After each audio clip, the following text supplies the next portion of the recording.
அனைவருக்கும் வணக்கம். First Facebook, WhatsApp மூலமா ஒரு பெரிய எழுச்சி உருவாக்கின தோழர்கள், நண்பர்களுக்கு என்னோட ரொம்ப நன்றியை தெரிவிச்சுக்கிறேன்.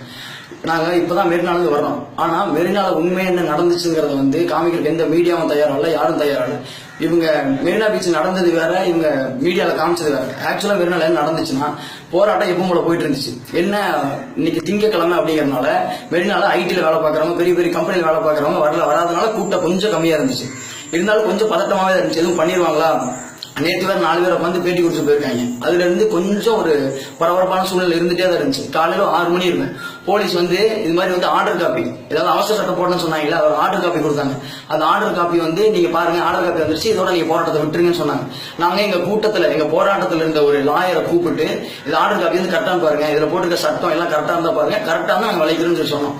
அந்த லாயர் படிச்சு பார்த்து அவங்க சீனியர் அட்வொகேட்டை கூப்பிட்டு கேட்டபோது சொன்னாங்கன்னா, எல்லாம் பார்த்துட்டு சட்டம் எல்லாமே கரெக்டா இருக்கு, ஆனா அதுல சீல் இல்ல, யாரோட சைனும் இல்ல, இது இருந்தாதான் செல்லும் அப்படின்ற மாதிரி சொன்னாங்க. அப்போ சரி, எங்களுக்கு ஒன்றும் பிரச்சனை இல்லை, நாங்க எங்களோட சீனியர் அட்வொகேட் எங்களுக்கு எங்க சைடுல ஒரு 4,000 வருஷம் வரும், வந்துட்டு உங்க கூட பேசிட்டு எங்களுக்கு ஒரு ஹாஃப் டே மட்டும் டைம் கொடுங்க, நாங்க எல்லாமே ஓகே கரெக்டா இருக்குன்னா நாங்க போராட்டத்தை எங்க போராட்டம் வெற்றி அடைச்சுன்னு சொல்லி நாங்க விளைக்கிறோம்னு சொல்லி சொன்னோம். ஆனா அவங்க டைம் தர்றதுக்கு தயாராகவே இல்லை. ஒரு 2 hours டைம் கேட்டோம், அதுவும் தரலேன்ட்டாங்க.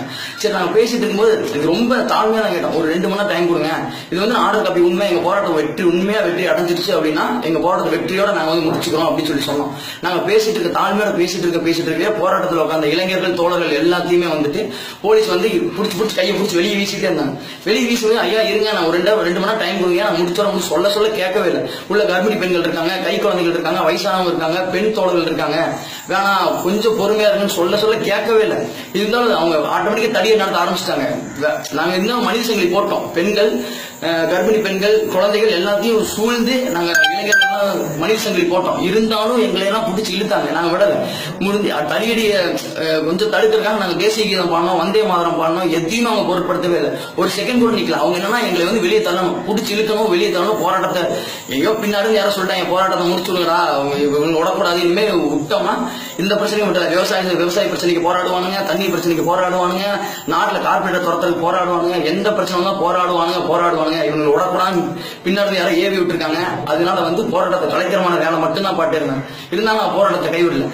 பீச் மண்ணுக்கு முன்னாடி ரோட்ல உட்காந்து பண்ண நாங்க போராட்டம். இவங்க தடியடி நடத்தி எங்களை வெளியே அனுப்ப முயற்சி பண்ணும்போது நாங்கெல்லாம் கடலை நோக்கி ஓடணும், அலைய நோக்கி ஓடணும். இங்க எவ்வளவு கூட்டம் இருந்துச்சோ 3 சைடா பிரிஞ்சிருந்தோம்.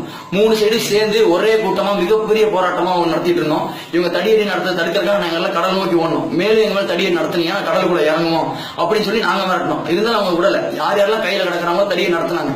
பெண்களும் பார்க்கல, பெண்கள் அடிச்சாங்க, கர்ப்பிணி பெண்கள் அடிச்சாங்க, குழந்தைகள் அடிச்சாங்க, எல்லாத்துமே தடியடி நடத்தினாங்க. இருந்தாலும் நாங்க சூழ்ந்து இனிமேல் ஒரு அடி எங்க பட்டுச்சுன்னா கடல்ல இறங்கிடும் சொல்லி 4 தோழர் கடல்ல இறங்கினாங்க. கடல் நீச்சல் தெரிஞ்ச 4 தோழர் கடல்ல இறங்கினாங்க.